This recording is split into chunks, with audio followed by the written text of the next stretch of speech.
You're listening to Soap Dirt, the latest in television entertainment news.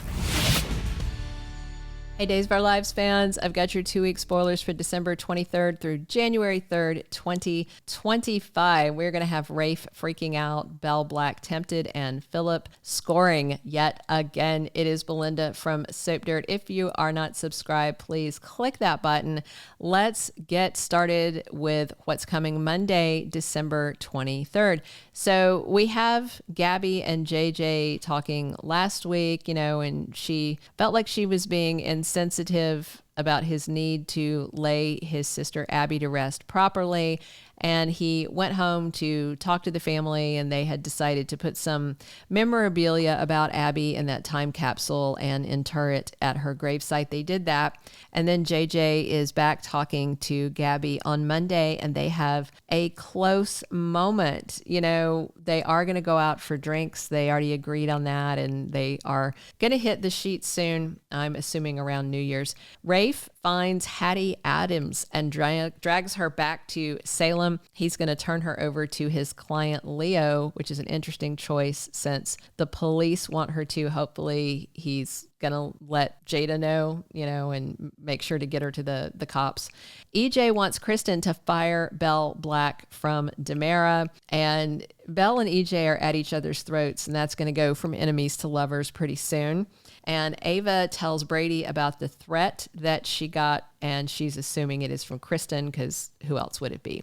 Tuesday, December 24th, EJ isn't happy when somebody he knows from way back shows up in Salem. This is going to be Arnold Fenger, a.k.a. Faith, a.k.a. Fake Rafe. Philip wants to clear things up with Alex. If you remember, he wasn't happy that Philip was suing Xander for part of the inheritance, and Philip acts like he wants to smooth things over, but then he always turns around and acts like a tool. So we'll see how it goes, but I enjoy John Paul Lavoisier. So all those scenes are fun. The faces he makes are insane. Paulina has some advice for Jada. I wonder if it is anything to do with this Hattie thing and, Rafe working for private clients now that he's not with the police. Speaking of Rafe, he's going to open up to Steve on Tuesday, and Kayla is quite worried about her daughter Stephanie, probably because, she has feelings for Alex and Philip has now kissed her, and, she's jealous over what she thinks happened with Joy and Alex, which didn't actually happen. So everything is confusing for Stephanie right now. Wednesday, December 25th, Christmas Day for all of us is only Christmas Eve in Salem, which is weird. Xander and Sarah are busy enjoying the holidays. They are going to be over at the Hortons doing the whole ornament thing. And of course, things are good because she's on her feet. He's still got 50% of the company, and their daughter Victoria is absolutely adorable. We are going to have Doug 3 finding out all about the Hortons and the ornament situation. I wonder if they're going to let him hang the Doug ornament for himself. Julie is there. Jennifer and Jack are there. JJ is there. Maggie and Holly are there. Xander, Sarah, and Victoria are on hand. Sean Brady as well. I haven't seen Chad in any of the spoilers info, so I wonder where he is. And Tate and Holly have an intimate moment. She heads over to the Brady pub after the Horton event, and Tate has a little 2-person surprise birthday party for her, even though her birthday was 3 days before. So kind of weird timing. Thursday, December 26th, day after Christmas for all of us, Boxing Day if you are in England or any of those territories. And it is just Christmas Day in Salem because they're a day behind us. And it is Jules and Carver's 4th birthday. The twins are being celebrated, and Abe wants to open presents. It is quite cute. Eli and Lonnie spend time with Paulina and with Abe, and Ava needs some help from Steve. And I wonder if this is about this threat from Kristen, if indeed it is from Kristen. And Marlena is really missing John, who is still gone on that supposed ISA mission. Of course, we're going to find out soon that he is MIA, and Brady is there to comfort her. That takes us to Friday, December 26th. 27th. EJ is really annoyed by this acquaintance from the past who has decided he's going to stay at the mansion. And of course, again, this is fake Rafe, and he's got so much dirt on EJ. So I'm guessing there's some blackmail at play to get him into the house and keep him there. This week, Lonnie stops by the DiMera mansion with a gift for Kristen and shows her photos of the 4-year-old twins. Jada and Rafe pick a wedding date, which is fortuitous since his lookalike is in town. That's going to get scary soon.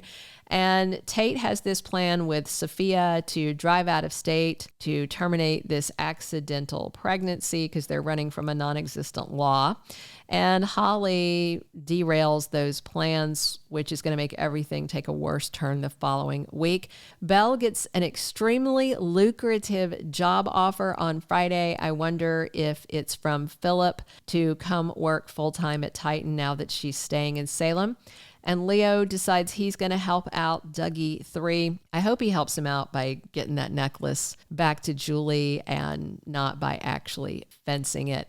All right, next week is December 30th through January 3rd, 2025. We have got New Year's happening in Salem. We are going to meet Sophia's mom, played by Sheena Nielsen, and she is debuting as Amy Choi. I think the 31st, maybe. You may recognize her from Charmed, NCIS, a couple of things. Remember, Sophia told Tate that her mom doesn't believe in birth control and definitely would not support her terminating a pregnancy. And she is so scared of her mom, Amy, and her finding out that she's pregnant. So this could get very messy because Tate is confronted by Sophia's mom, Amy. And I wonder how long until Brady finds out that Tate supposedly got someone pregnant. I still think there's a chance Aaron may be the guy that's responsible. And of course, Ava is sort of a surrogate mom figure for Sophia. So she's going to be part of this storyline as well, especially as Brady gets more involved. Johnny and Chanel plan a gathering at the DiMera mansion for New Year's Eve, but with creepy Arnold Fenger there. I wonder if he's going to try and make trouble for EJ. Also, that week, Rafe actually sees his supposedly dead lookalike roaming around town, and he is shocked. And I feel like they are repeating the plot when fake Rafe took over Rafe's life when he was with Sammy, but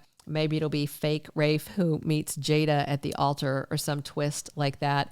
Doug 3 is going to evade punishment for the necklace deed because he is sticking around Salem, and he's going to be somebody for Holly to talk to when things go sideways with Tate because of the Sophia mess. Philip scores a kiss from Stephanie for New Year's, sending Alex reeling with jealousy, and he may wind up making that big lie about him and Joy into an inconvenient truth when he has a little too much to drink at the party. Ava and Brady should be ringing in the new year together, and there could be more fireworks for them. And of course, Kristen's going to be eaten up with envy to see how much closer these two continue to get in 2025. Thank you for being a loyal listener. Follow us wherever you get your podcast, because you don't want to miss the next episode. Soap Dirt is on all the major podcast platforms, including Apple Podcast, Spotify, iHeartRadio, and more.